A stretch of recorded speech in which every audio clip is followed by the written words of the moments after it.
dia a todos, bom dia a todas, bom dia para você que está nos assistindo pela Pop TV em Sobradinho e Porto Alegre. Sejam todos muito bem-vindos e bem-vindas a mais um ICL Mercado Investimentos.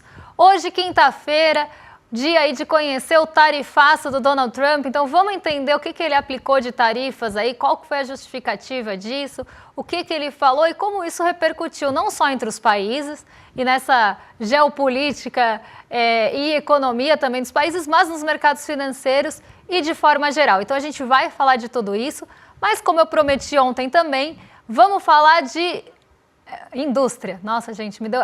Desculpa, hoje eu estou um pouco assim de saúde, porque foi uma correria de manhã. Então a gente vai falar também de indústria, vamos falar de pesquisa da indústria, mas vamos falar também de PMI, de índice dos gerentes de compras, porque saíram os índices dos gerentes de compras, e esse índice ele é sempre um termômetro, como eu sempre falo aqui, ele sempre precede essa pesquisa. Então a gente vai poder ver tanto quanto esse termômetro foi acertado em relação à pesquisa mensal da indústria, mas também o que esperar do comércio e dos serviços que vem em seguida. Então dá para a gente ter esse panorama geral, mas vamos falar também como a indústria performou de fato e não só como se esperava que ela performasse. Vamos falar de tudo isso então na próxima meia hora, mas antes disso, a agenda para vocês verem aí o que já saiu, o que ainda vai sair de indicadores de forma geral aí no mundão. Então, às 4 horas na Turquia, saiu o CPI de março, CPI é sempre índice de preços ao consumidor em inglês, e a gente tem uma série, das 4h55 às 5h30, a gente tem uma série de PMIs, que são os índices de atividade dos gerentes de compras em vários países. Então, na Alemanha, Reino Unido e zona do euro, saíram os PMIs compostos e de serviços. O PMI, o índice do gerente de compras, ele faz essa leitura por setor. E depois uma composição, que é uma leitura da economia como um todo. E nesse caso, a gente já teve aí desses países europeus essa divulgação sendo feita de manhãzinha. A Eurostat também já divulgou na zona do euro o PPI de fevereiro, índice de preços ao produtor aqui. E a Isabel Schnabel, que é a dirigente do Banco Central Europeu, palestrou em um seminário da OCDE hoje de manhã às 7 horas na França. Então aqui, né, mais aquela coisa que eu sempre falo, algum dirigente de Banco Central vai falar, seja diretor, seja dirigente, presidente, o que eles esperam é alguma sinalização em relação à política monetária e não de fato aí, às vezes, o tema do seminário. Mas ela participou desse seminário da OCDE e lá também na França, às 7 horas da manhã, saiu o índice de preços ao consumidor de fevereiro, também da OCDE, dos países da OCDE. Então aqui duplinha de OCDE, tanto de política monetária com inflação, mas segue a nossa agenda porque tem mais coisa. Aqui no Brasil também saiu o PMI, então a gente teve PMI composto e de serviços aqui no Brasil também. Nos Estados Unidos, esse indicador também saiu às 10h45, se não me engano, aqui no Brasil foi às 10 horas, mas a gente tem FGV divulgando às 8, antes de tudo isso, indicador de antecedente de emprego, uma medida de emprego, mas que não ganha tanta relevância quanto os índices de inflação da FGV, por exemplo. 8h30 da manhã na zona do euro, teve a divulgação da ata da última decisão de política monetária por lá também. E o Departamento do Trabalho nos Estados Unidos divulgou às 8h30 pedidos de auxílio-desemprego. Lembrando que essa semana ela é bem importante para esses dados de emprego nos Estados Unidos, porque saem aquela série de indicadores, JOLTS, ADP e depois o payroll fechando todo mundo aí, com todos eles ligados ao emprego. Então a gente tem essa medição preliminar, né, porque ela antecede tudo isso e ela é semanal. Então ela já traz também, né, uma expectativa, uma projeção ou pelo menos algum indicativo da onde deve ir ou para onde deve ir o emprego, o mercado de trabalho nos Estados Unidos. Eu sempre gosto de lembrar, viu? Os pedidos de auxílio-desemprego aqui, eles eram bem deixados de lado, eles eram sempre deixados em segundo plano lá nos Estados Unidos. Ninguém ligava, basicamente era isso, ninguém liga para os dados de auxílio-desemprego semanais. Aí veio um dia que o payroll surpreendeu todo mundo. Estava todo mundo esperando uma criação de vagas e a criação de vagas foi infinitamente menor. E aí eles pensaram, nossa, e se a gente começar a acompanhar mais de perto, né, esse índice aí semanal? E aí ele começou a ganhar um pouquinho mais de relevância, porque quem diria, né, que se você acompanhar dados semanais, você não é pego de surpresa lá no fim do mês. Mas foi agora que ele ganhou relevância justamente por isso e muito recentemente, inclusive.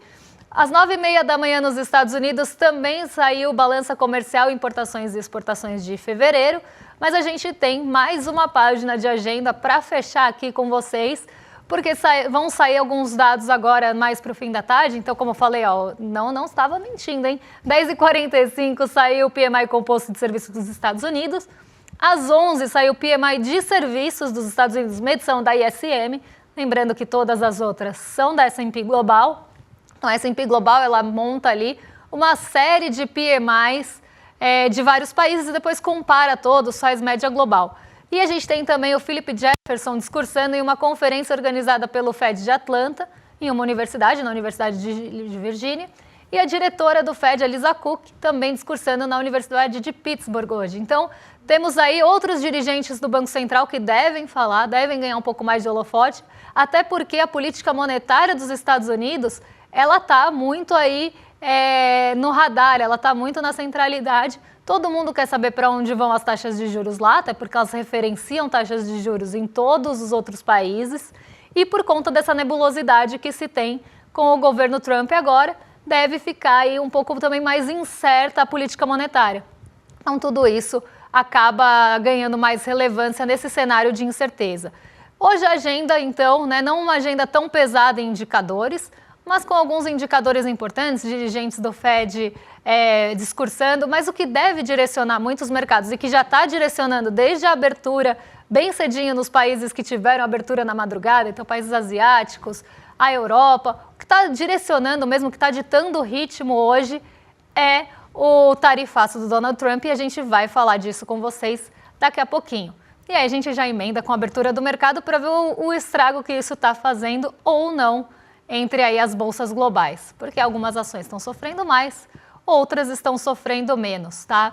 Então agora a gente volta aqui para o nosso Brasilzão, vamos deixar a agenda de lado e vamos falar do PMI, o índice dos gerentes de compras, que já foi divulgado. Aí a gente já pega o industrial, que já tinha saído, coloca junto os serviços e o composto e a gente vê o que está trazendo preocupação aqui e já emenda com a pesquisa mensal da indústria, porque vamos ver se o PMI foi um bom termômetro ou não dessa pesquisa que saiu referente a fevereiro ainda.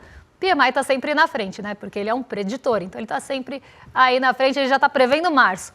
Então vamos ver aqui como é que foi o comportamento desse PMI. Está meio bagunçado aqui, se estiver ruim para vocês lerem, pode deixar que eu conto para vocês, mas se quiserem aí deixar em tela cheia para o pessoal de casa também poder ver os números com um pouco mais de clareza, podem deixar também.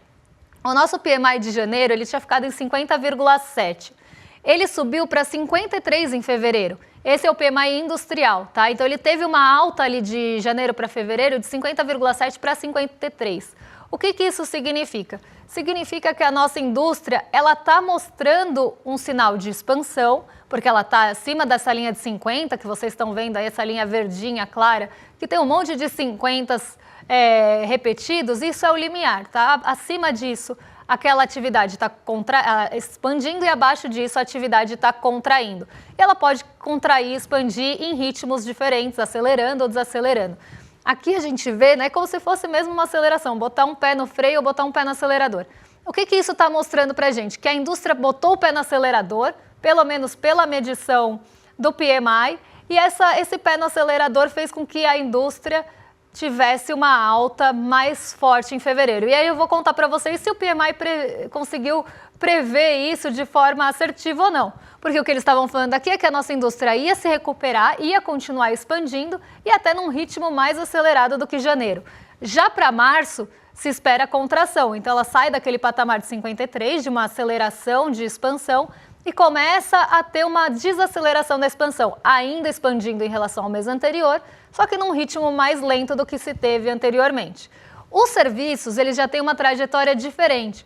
Os serviços que são a linha quase aí rosinha mais clara, eles saem ali de 48,2 ali, sobem para 51, né, 50,6 para ser mais exata, e agora chegam aí a 51,8. Então a gente teve uma volta do setor de serviços. Então ele voltou, saiu do patamar, inclusive estava muito perto do limite, chegou a contrair em janeiro. Então o setor de serviços em relação a dezembro chegou a contrair no PMI, mas chegou perto dos 50 pontos, mostrando quase estabilidade, então nem crescendo e nem contraindo.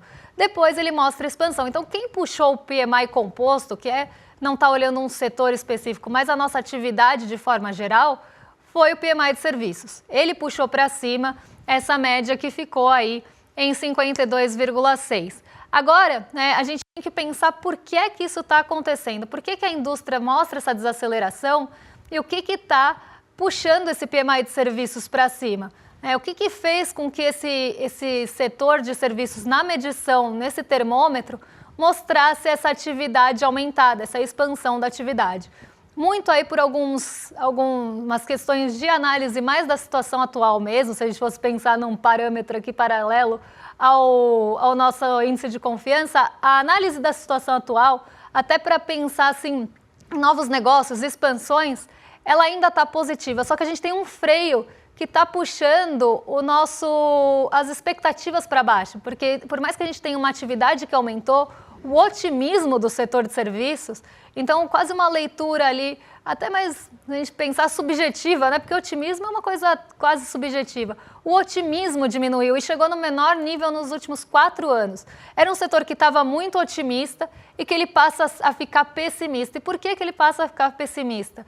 Muito puxado pela taxa de juros e outros insumos ficando caros por questões dolarizadas ligadas a dólar. Se a gente tem um dólar mais caro, alguns insumos ficam mais caros, tanto para a indústria quanto para os serviços. E a taxa de juros, eu sempre explico aqui para vocês, ela é uma base de comparação de quanto você vai lucrar, se você vai colocar seu dinheiro em produção ou não, pensando no lucro que você visa obter no futuro. Se você está mais pessimista com o futuro, provavelmente você vai começar a tomar decisões de não colocar esse dinheiro no risco, não colocar esse dinheiro na produção.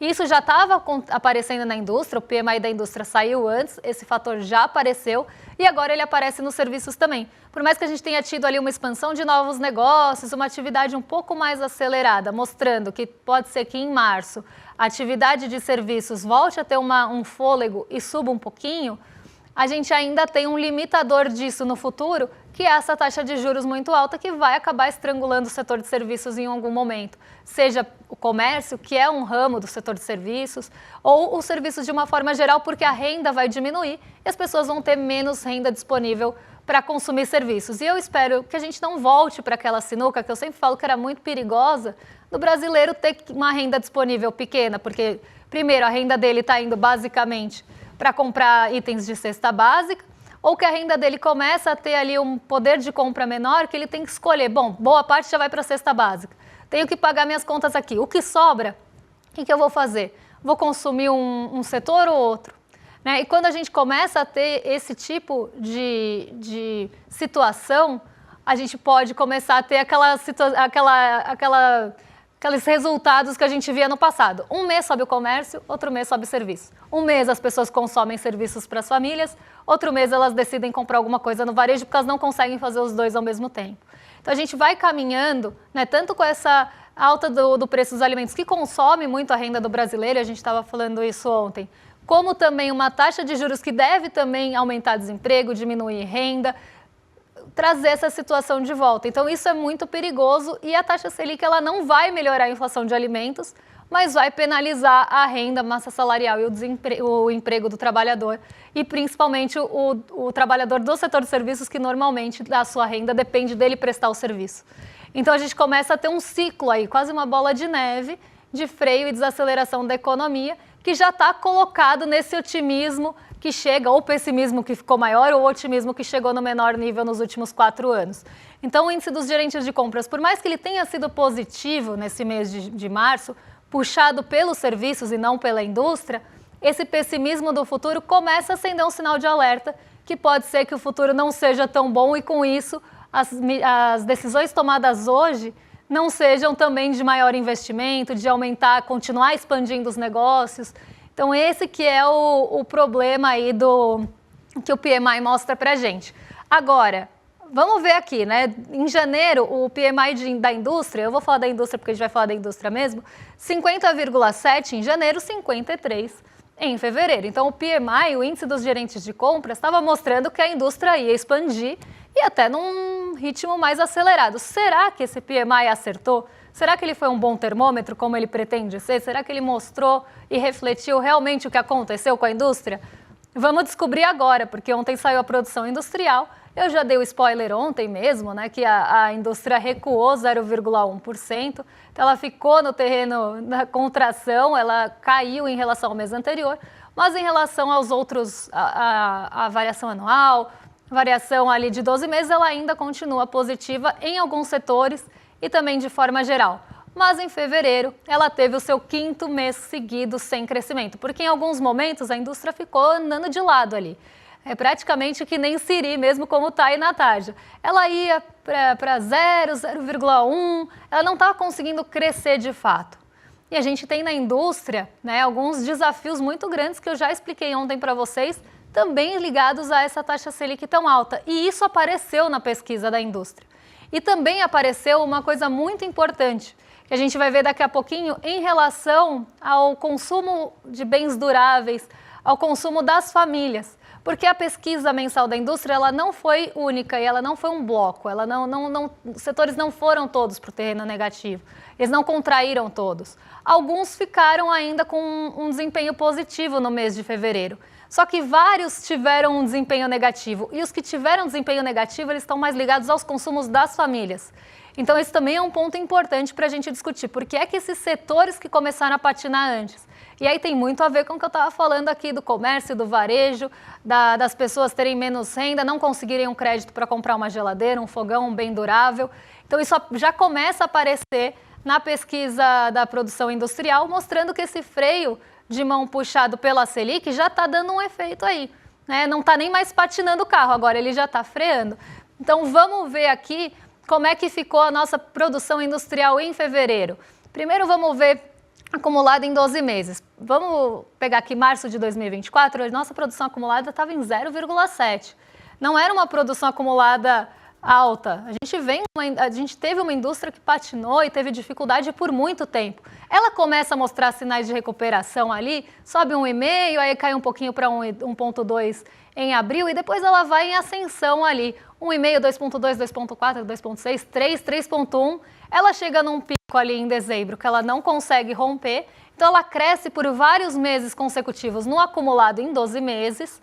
E muito puxado também, junho, olha como cresceu ali na variação mensal, 4,3. Então ela cresce vários meses consecutivos nesse acumulado e depois o acumulado começa a desacelerar. Por quê? A gente começou a ter na variação mensal uma variação menor do que no mesmo período do ano anterior.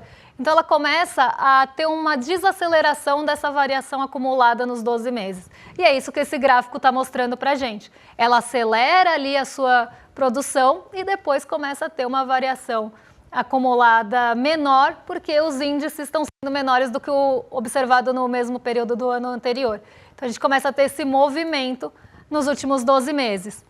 E aí a gente vê na variação mensal, né, que a gente ficou aqui com 0,1 e olha quantos meses a gente não tem crescimento mesmo. A gente teve 0,9, depois 0,2 de queda, 0,7 de queda, 0,3 de queda, 0, como eu falei, patinando ali sempre mais para o terreno negativo. E depois cai 0,1, quase orbitando ainda a estabilidade, mais na contração. Então a indústria ela está com esse desafio. E quando a gente olha os setores, isso fica mais evidente. Tanto os setores como as grandes categorias mostram para a gente que a indústria ela não está realmente com uma produção uniforme. A gente teve alta, por exemplo, no papel e celulose, na produção de alimentos. A metalurgia ainda é uma boa notícia, tem um pouquinho de alta aí, 0,2 na variação mensal, porque a metalurgia ela também é um termômetro, né? As pessoas vão produzir, as indústrias vão produzir bens de metalurgia se elas acharem que vai ter demanda. E só vai ter demanda para metalurgia se tiver investimento de fato. Então ainda o crescimento da metalurgia é uma notícia positiva. Mas aí a gente olha dali para cima, é tudo negativo. Têxtil caiu, vestuário caiu, bebidas caiu, veículos caíram, móveis caíram, equipamentos de informática caíram, os produtos farmacêuticos foram a maior queda, 12,3%, mas aí também tem uma questão sazonal, tem uma questão ligada a férias do setor. Temos produtos de madeira também caindo bastante. Então, no mês, a maior parte dos setores ficou no terreno negativo. O que cresceu, que é uma notícia ainda boa, mas cresceu um pouquinho, foi a metalurgia. Alimentos ainda é um setor menos cíclico, então ele sofre menos com ciclos econômicos e tem menos sensibilidade à Selic, porque as pessoas vão continuar consumindo alimentos. E a gente tem papel e celulose puxando aí a maior alta desses setores selecionados. Mas o que eu queria mostrar para vocês nem é isso, é o acumulado nos 12 meses aqui, que apesar de toda essa queda, né, que a gente tem na variação mensal, o acumulado ele continua positivo em alguns setores, mostrando que a gente ainda tem um fôlego, né, ou que está carregando ainda esse fôlego. A gente não começou a desacelerar tanto na produção, na variação acumulada em 12 meses. Mas mais interessante que isso são as grandes categorias. Eu acho que as grandes categorias mostram realmente que não foi uniforme e que a gente teve uma produção industrial que acabou respondendo bastante a algumas coisas bem específicas. Porque os bens de capitais, então, que são bens que produzem outros bens, então isso é também uma boa notícia, eles ficaram positivos. E subiram 0,8 no mês e 9,6 no acumulado em 12 meses. Então, bens de capitais, né, que também estão ligados a investimento, também tem ali uma ligação mais com ou bens que produzem outros bens, ou bens ali mais ligados à infraestrutura, conseguiram continuar subindo nesse mês. Então, não foi aqui o grande problema. O problema, ele está aqui, ó, nos bens duráveis, que estão embaixo dos bens de capital. Olha como caíram os bens duráveis esse mês, 3,2. O que são bens duráveis? São bens duráveis mesmo, aqueles que vocês compram e duram por bastante tempo. Então, a gente está falando principalmente de linha branca, geladeira, fogão, esses produtos eletrodomésticos, eles estão todos aqui nos bens duráveis. E eles tiveram uma queda bastante grande nesse mês, ainda tem um acumulado em 12 meses alto, mas olha como caiu a categoria de bens duráveis e os bens de consumo também. 1,3 de queda e um acumulado já menorzinho aqui de 3,2. É aqui que a gente começa a ver o sinal de alerta que pode estar vindo da taxa Selic. Porque bens duráveis têm muita sensibilidade a crédito. Se você acredita, né, se você é um industrial ali e acredita que a sua produção vai começar a formar estoque, você vai ficar com ela empacada ali, você não vai produzir mais. Você começa a vislumbrar um cenário que as pessoas estão ficando com o crédito cada vez mais enxuto, cada vez mais caro e cada vez mais difícil de conseguir. Será que elas vão conseguir comprar os seus bens duráveis, a geladeira, o fogão? Ninguém compra à vista isso no Brasil. Mesmo móveis, né? Ninguém compra essas coisas à vista no Brasil. Então as pessoas já começam a colocar um pé no freio desde já na produção, porque elas sabem que não vai conseguir escoar depois aquele estoque que ficou parado. Então ele vai querer desovar o estoque, ele não vai querer ficar com aquilo ali gerando um estoque parado para ele. Então ele começa a produzir menos e aí a gente começa a ter esse impacto que a gente está vendo aqui.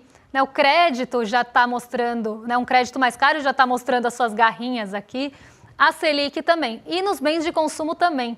Tá? Bens de consumo, por mais que eles não sejam os bens duráveis, às vezes eles também têm sensibilidade a crédito. O varejo, de forma geral, tem muita sensibilidade a crédito. Então, se você começa a ter um crédito mais caro, as famílias não conseguindo pegar esse crédito ou pegando esse crédito muito caro, o que o produtor daquele, né, o produtor industrial vai pensar? Bom, nem vou produzir muito mais, vou começar a produzir menos e cada vez menos, porque senão vou formar estoque, eu vou ficar com o mico na mão. Então, a gente começa a ver esse reflexo nesses bens de consumo. Agora vamos rapidinho para mais um episódio da nossa novela Tarifa Fatal. E por que eu chamo assim? Para quem assistiu Beleza Fatal, sabe que o episódio vai de 0 a 100 muito rápido, né? Você começa assistindo o episódio de um jeito e ele termina de outro, porque tudo acontece em um único capítulo. E eu tenho a mesma sensação do Donald Trump e as suas tarifas. Tudo acontece de 0 a 100, vai de 0 a 100 muito rápido. Você acorda de manhã com uma notícia de tarifas, você vai dormir com outras. Então, o negócio vai muito rápido. E ela pode ser fatal também para alguns outros países. Então, a gente teve essa divulgação, eu dei esse apelido carinhoso para o tarifaço, mas a gente tem, né, essa divulgação acontecendo ontem, com uma tarifa mínima de 10% para todos os países, basicamente. Então, todos os países partem de uma tarifa de importação, né, nos Estados Unidos, então para entrar aquele produto no país já vai ter uma taxação mínima de 10% para praticamente todo mundo. E aí a gente vê até algumas coisas ali engraçadas, né? Ilha que só tem gelo, então o Trump deve estar querendo tarifar gelo já, porque ele tarifou todo mundo. quase assim sem distinção em 10%. E aí alguns países que cobravam tarifas mais altas dos Estados Unidos, ele decidiu cobrar um pouco mais em relação aí às importações. Só que isso, gente, ele falou que ia ser o dia da libertação, né? Até teve um pronunciamento ali que quando eu assisti, né, porque eu fui assistir antes dele pronunciar mesmo, anunciar as tarifas, ele deu um pronunciamento falando desse tal da dia da libertação. E era uma coisa que parecia meio desconexa, assim, ele falava uma coisa, aí depois falava outra palavra ali meio de forma desconexa, a gente sabe. Quem também tentava imitar isso, mas assim, ele falava uma coisa e depois puxava aquilo de novo e dava uma pausa esquisita. Então o vídeo começa assim, dia da libertação.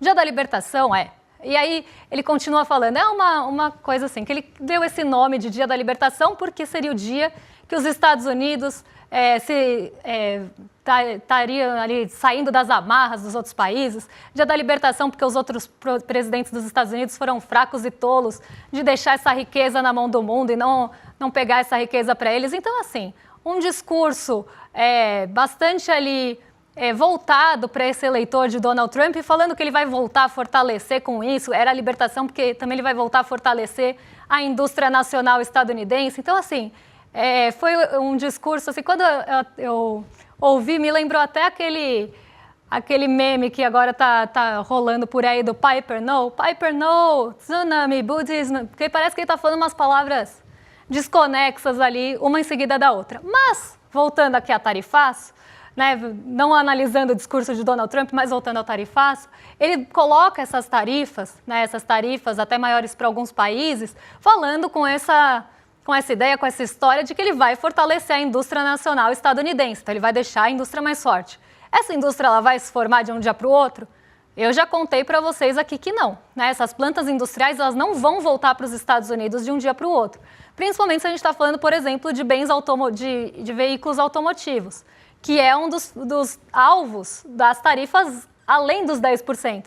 Então, se a gente tem ali as tarifas para todos os países, alguns itens vão ter tarifas maiores. Então, veículos, 25%. Peças também vão ter tarifas maiores a partir de maio.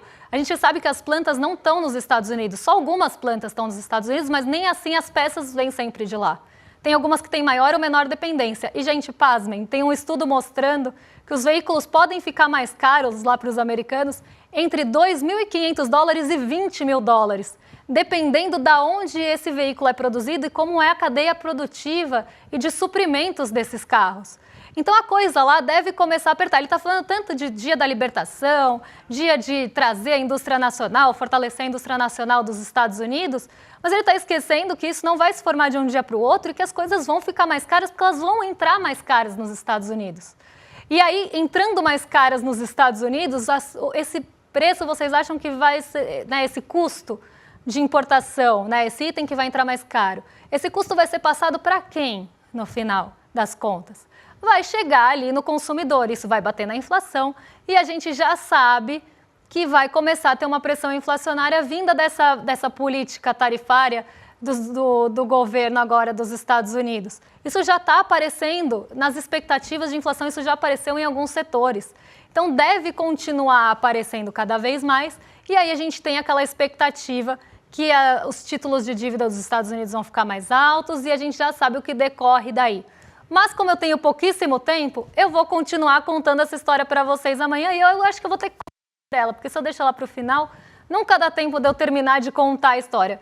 Mas não tem problema, porque amanhã provavelmente teremos novos episódios da nossa novela aqui, e aí eu já atualizo vocês com os novos episódios.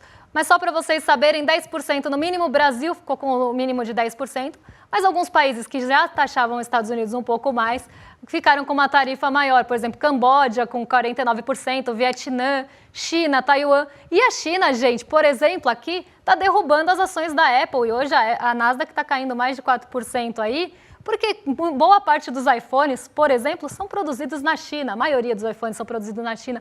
Taiwan, Vietnã, Camboja também tem, ali principalmente Vietnã e Taiwan, tem vários produtos que não são feitos nos Estados Unidos, são feitos nesses parques industriais desses países asiáticos e que vão entrar muito mais caros agora lá. Então já está causando um estresse enorme de mercado e as bolsas estão derretendo, bolsas europeias derretendo hoje, as bolsas americanas, principalmente ligadas à tecnologia, caindo muito também, justamente porque esses componentes vêm daqui. Então vai encarecer tudo e essas empresas vão ter menor lucro. E aí as pessoas falam, bom, se vão ter menor lucro, eu vou vender as ações e realizar o ganho que eu tenho agora. Mas amanhã eu acabo de contar, porque senão rolezeiros vão aí brigar comigo no chat. Eu não quero briga com rolezeiros no chat, gente. Quero paz e amor aqui com todos vocês. Então, vamos só passar um recadinho aqui para vocês lembrarem de se inscrever no iclmercado.com.br para assistir a aula do dia 15 de abril, a aula do Investidor Mestre. E eu acho que nesse cenário que a gente está, é mais do que imprescindível da gente assistir isso aqui. Vocês não podem perder, tá? Vai ser uma aula excelente para a gente ter essa ideia do que fazer a partir de agora e não entrar em nenhuma roubada, nenhuma furada, porque sempre nesses cenários de incerteza tem alguém prometendo milagre e a gente sabe que isso não existe no mundo dos investimentos. Então, já entra aqui em iclmercado.com.br, melhor link para você entrar em tudo isso, afinal você vai estar favorecendo uma professora, então apoie uma professora aí do Investidor Mestre. E agora sim eu passo para o Rolê ICL lá em cima, com o William Deluca e Guga Noblat. E amanhã eu volto aí com novos episódios de Tarifaço, com novos indicadores econômicos que vão sair. E eu mostro o que o mercado está reagindo e como a toda essa novela, todo esse caos. Um beijão e até amanhã, pessoal. Tem corretora famosa e grande aí sendo processada porque está vendendo coisa que está prejudicando demais os clientes. Tem gente perdendo dinheiro que juntou a vida inteira investindo em coisas assim perigosíssimas que foram oferecidas por essas corretoras. E as corretoras não estão nem deixando a gente falar sobre isso. Estão processando um monte de influenciadores aí que estão alertando as pessoas. Gente, só tem uma maneira de se proteger disso, entendendo como funciona esse mundo das finanças e dos investimentos. A notícia boa é que é muito mais simples do que vocês imaginam. E se ensinado da maneira correta, é até divertido. Eu preparei uma aula para o dia 15 de abril, uma terça-feira, às 8 horas da noite, que eu queria que todos vocês participassem. Uma aula rápida, muito gostosa de fazer e que vai transformar para sempre essa caminhada financeira de vocês. Dia 15 a gente está junto lá.